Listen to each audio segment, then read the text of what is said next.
welcome back. Well, it's an absolutely glorious, boiling hot day here today in the UK. We're reaching temperatures of 31 degrees, which for the UK is quite warm, to be honest. And it's a day I've decided to start a new film. I don't think I'm going to last very long in this heat. Writing music, putting together a track, a recording, writing a song, a pop song, a folk song, writing a musical theme, or even orchestral works, ballet or full opera, all involves the same disciplines. If you don't have a music theory background, you might think this is beyond what you can achieve. But as far as I'm concerned, you couldn't be further from the truth. Modern recording software and techniques makes it as easy as ever to create inspiring and well-recorded music with whatever genre of music you're into. Recently I've been working on an orchestral work that I have recorded purely using virtual instruments, but before getting to this stage in my musical journey into recording, I've had to learn quite a lot of technical processes, without which I wouldn't have been able to finish this particular project. Over the past few years, and I don't mind admitting it, I've struggled with some of the technology and software. I've watched numerous online videos to try and help me create my music. I've struggled understanding some of the terminology used, and therefore what I've tried to do in the videos I've uploaded so far is to present the way I work in simplistic terms and try to do my best to avoid too much technical jargon. And when it comes to the musician in me, I also try to teach it in a way that is easy to understand. This is the first of 3 videos that I want to go into some detail on how I have produced an orchestral suite that I was commissioned to write that is to be used for a theatre performance. Now, as I record this video, the work has been finished as far as it possibly can be before rehearsals start, but I know very well that there will be some changes required once such a work as this goes into rehearsal. So, it's not yet fully mixed, a kind of work in progress, you could say.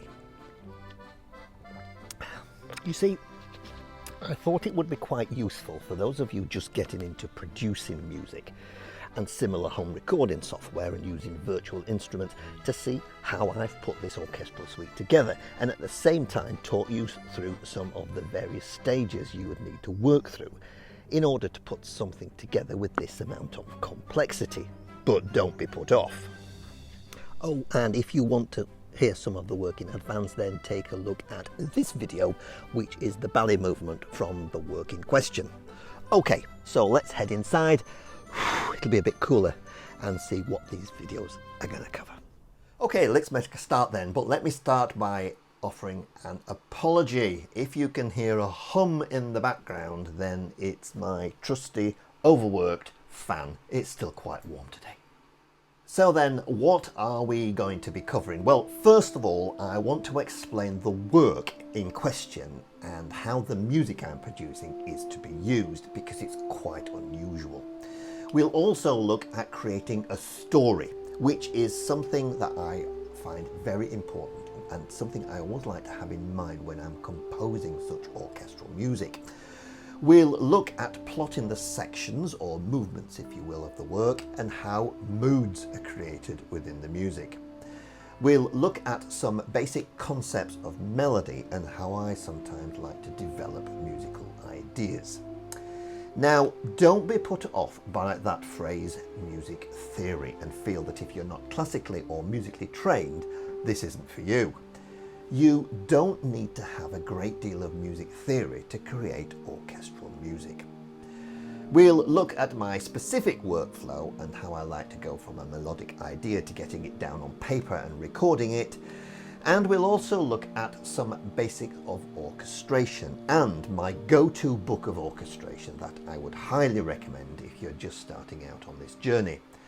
I'll also show you the VST libraries that I use, and there isn't many, but what I do have tends to cover most of my needs of whatever it is I'm working on. But how do you start an orchestration? How do you know what works and how to get a professional sounding mix of instruments and harmonies? This is something that I'm sometimes asked. I'll show you how to go about creating a harmonic sound and what instruments work best together. And as featured in a previous video, I'll show you my orchestral template. This is the template, or the video should I say, in question that goes into much more detail. I'll show you how this is set up and how it helps to give the best possible starting point. It gets you working much quicker and efficiently. We'll then do a walkthrough of some of the movements of the work in question, and I'll show you how the various movements have been created. And finally, how I tend to mix the vast majority of this type of work before saving it down to the final mix. So then, lots to get through. Now, one thing I want to point out right from the onset. There are lots, if not hundreds, of individuals online and here on YouTube that will say, this is the way that you do this and this is the way that you should do that. I don't like to do that. The way I like to teach is the way that works for me. It's my workflow, for instance, works for me. The template I use works for me. The way I sketch a piece works for me. It's not necessarily the way everyone works, and I'm not going to say this is the way you should work either. After lots of trial and error while working on such pieces, I got to a point that works. The music I have produced in this example is exactly what the client required. So how I got there, and if it's using a very different method to others with similar videos, is kind of irrelevant. So having said that, let's make a start and look at telling the story.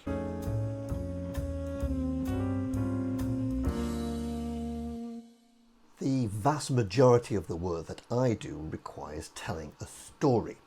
I mainly work in musical theatre, and of course every number in a musical needs to tell a story. It needs to further the plot in some way. If it doesn't, then why is it in the musical at all?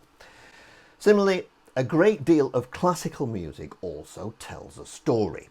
Whether the great composers of the day always had a story in mind during the composition writing remains to be seen, but certainly the romantics like Tchaikovsky, when composing his ballets, had a story to tell.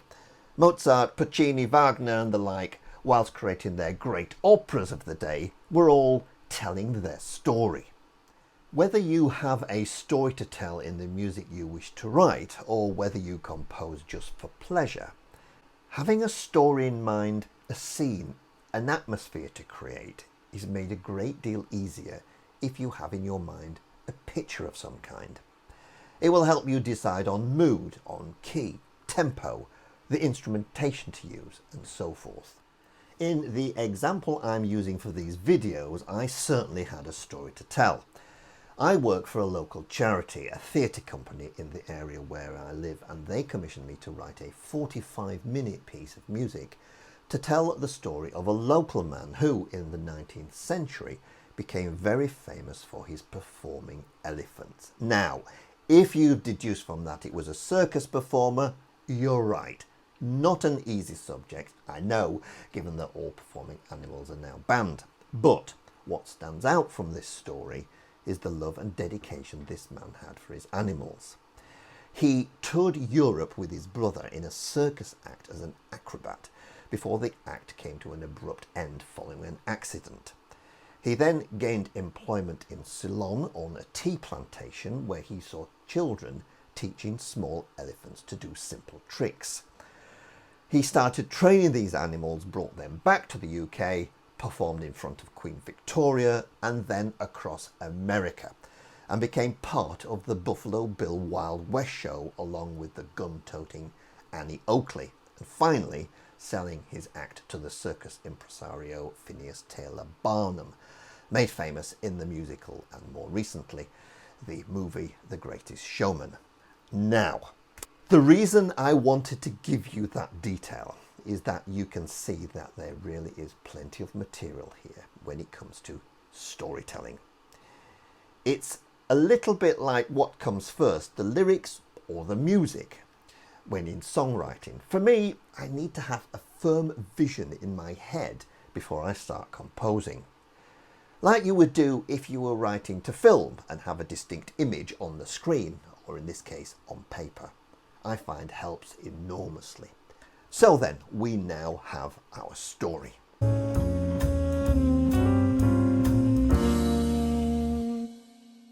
I decided right at the onset that I wanted to use an orchestral musical style for this project. I felt it would better tell the story than, say, using synthesized atmospheres or any musical swing or jazz type styles.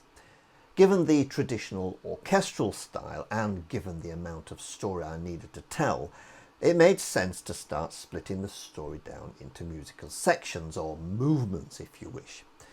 The sections in this piece then fell nicely into the following movements. The first movement I've entitled The Early Years. It introduces the characters, showing our central character and his brother as acrobats in a circus, the hours of practice that they put in, and establishing that our central character's brother worked mainly with horses, and meeting his future wife. Touring France and Germany is movement number 2, which they did with their act, and they generally had a good time, leading up to the fateful accident. The movement covers his marriage and their decision to move to Ceylon to find work. Section or movement number 3 features his life in India, seeing children with elephants for the first time and his idea to recreate a different act.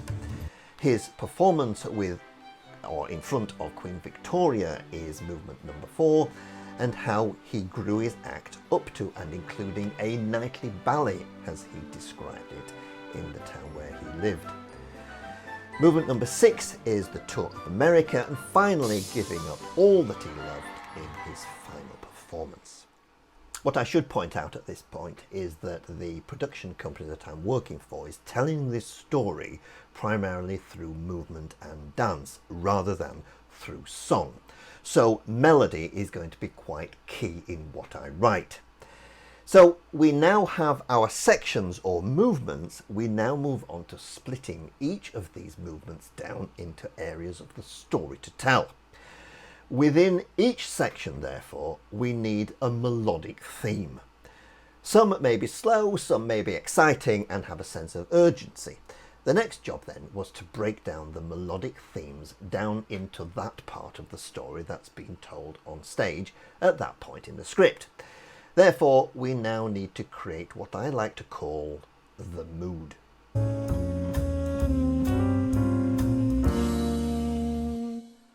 Whether you're writing a simple song, a full score, a theme tune, a song for a musical, ballet or opera, when you start with a blank sheet of paper, you need to ask yourself some questions. What key should I write it in? Should it be in a major or a minor key? What tempo should it be?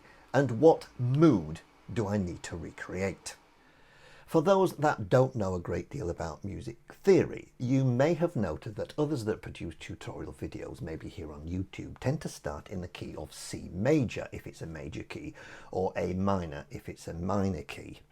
This is usually because it's seen as an easier key to start developing a melody or chord sequence, basically because you avoid using any black notes on a piano keyboard, or more or less.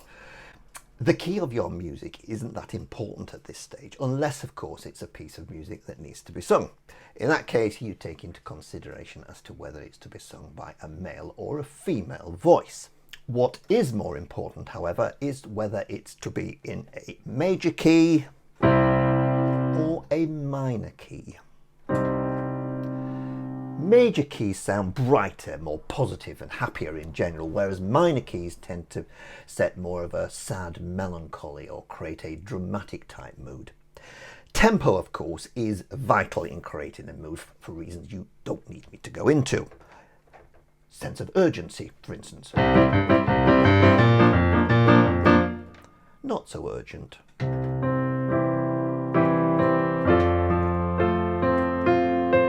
And so on. The start of the example I'm using here is slow and slightly mysterious, as the script says that an old, smartly dressed man walks into a spotlight from a darkened stage, introduces himself and starts the narration.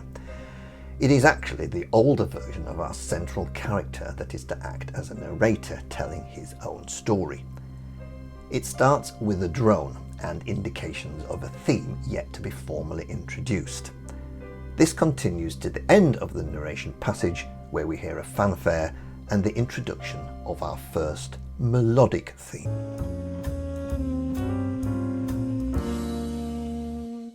The recurring question of musicians that write songs is usually what comes first, the lyrics or the music. In terms of when writing a purely instrumental piece, however, you could ask what comes first, the melody or the chord sequence. Now, you'll get many different answers to this question, and for me the answer is, well, it kind of depends. Sometimes a melody will come into my head, or I'd be at the gym and think of a tune and how it may be developed. I'll then come home and start to write it down, the melody that is, on good old-fashioned manuscript paper usually, or in Dorico, my main notation writing software. Sometimes when I'm looking for some inspiration, however, I like to put the chord sequence together, and when I then hear it, creating a melody becomes much easier, or so I find. To continue with the movement I played just now, this melody was developed from actually a hymn tune of all things. Our central character lived in a town called Leamington Spa here in the UK, and quite by chance I happened to find a hymn tune that was or is actually called Leamington. Let me play a few bars of Leamington.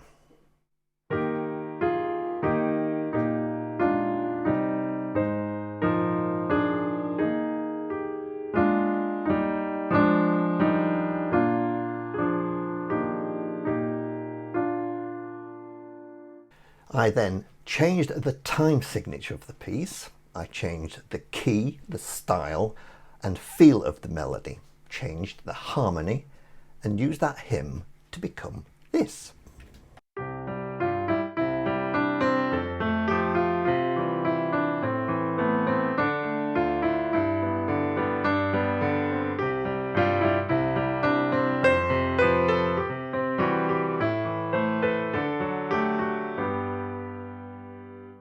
Our first 16 bars and what became the recurring theme has now been written. Now, some of you might think that this is cheating. Well, I'm not so sure.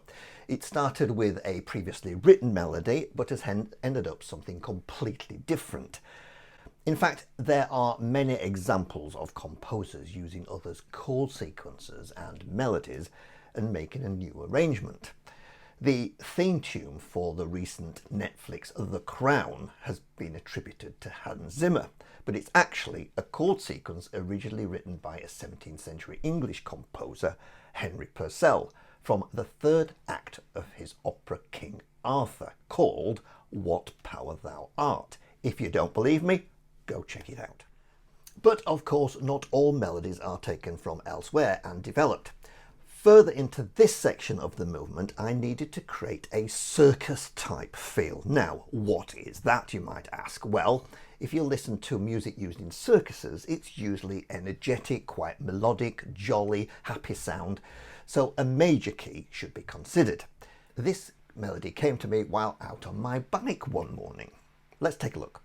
So I'm going to try and demonstrate now how I put a simple tune that I have in my head into practice. Now, this is called Charles's theme. Charles is the brother of the central character and is the guy that's in horses. And every time we see the horse act, including up to the accident, this is the theme that comes through. So it's in a major key to start with, but let's just break down some of the melody. You will see here, for instance, that we have a recurring theme. So we will start with those first four notes, and then a bar later we'll have the same feel, different notes. Okay, and let's just link those two together. So we would have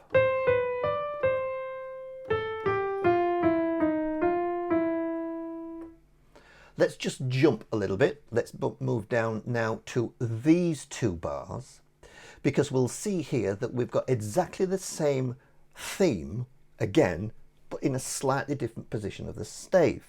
So we've gone from here and to here and So there's these recurring themes coming back again, and this is how most melodies are built. So if we, let's just go the first 4 bars then. So we have 1,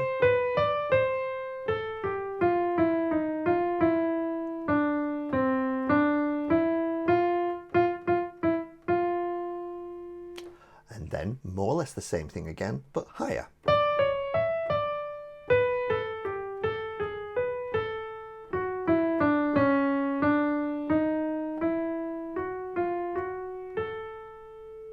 Okay, so it's kind of like an answering phrase.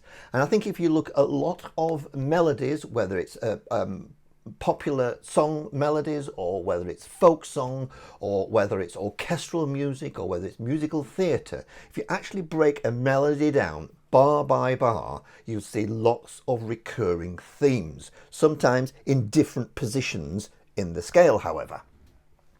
Moving on then, we then move to the second 8 bars, and we've got the theme.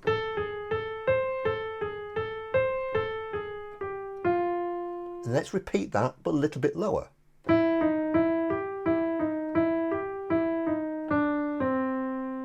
But now we need to finish it off to complete the 16 bars.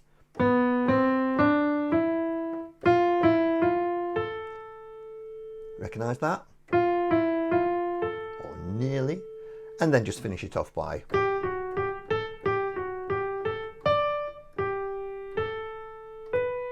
And we go back to the beginning. Now that's a tune that, or more or less a tune that came to me in my head. And the more I played it, the more I wasn't happy with it, if I'm honest, until I started to put some very simple chords together. And this is a good example of creating the melody first, then putting the chords together, which can be slightly more difficult for people just setting out. This version, however, has some very simple chords, and you will notice straight away, if I just show you the previous one underneath, that this bar has changed. So here we had, but now we have, just feels a little bit better. So if I now play this with the very basic chords underneath it, and it is very basic, we would get.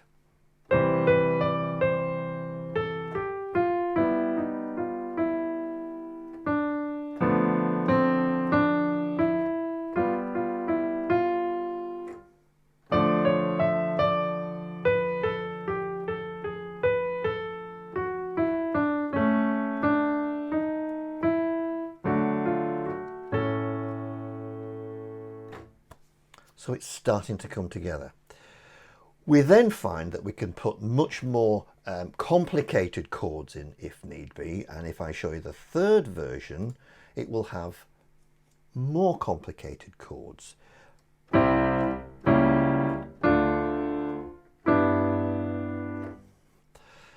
Let's not worry about that too much at the moment. Let's stick with the simpler chords, because the more you start developing, you don't need to know the names of chords.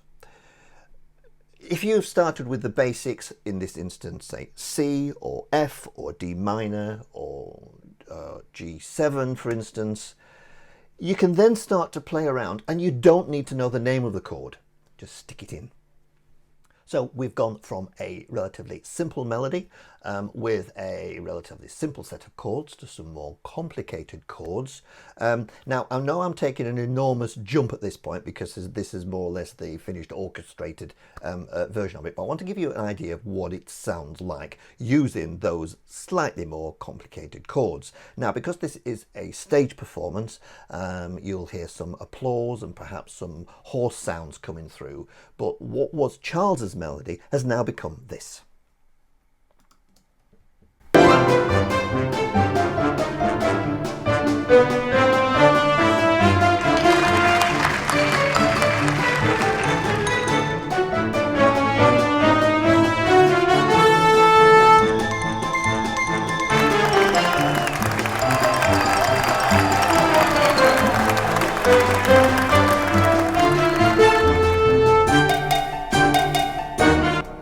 I thought also it would be good to give a sense of urgency by modulating to a slightly higher key. Now, a modulation is just a term that's used to move from one key to another. So we'll hear now, I'll just play the back end of that section and you'll hear how going to a new key just gives it a certain lift. We'll also play it through to the end so you can hear how I finished it off, because after that second 16 bars I need something just to give it that final oomph.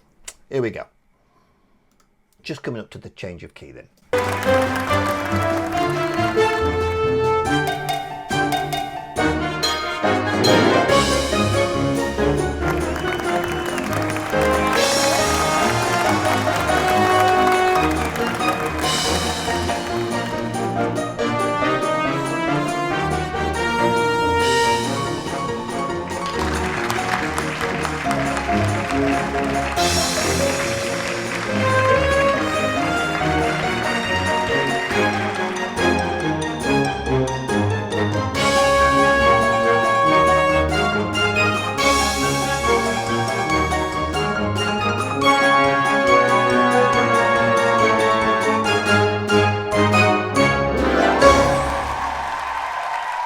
So you see, melodies can be easily created in many different ways.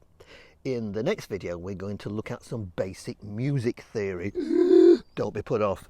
Some ways of thinking about harmony that won't blow your mind and with no complicated theory jargon.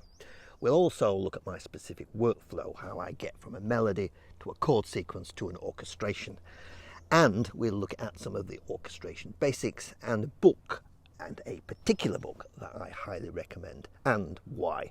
And we'll take a closer look at the VST libraries that I use. See you next time.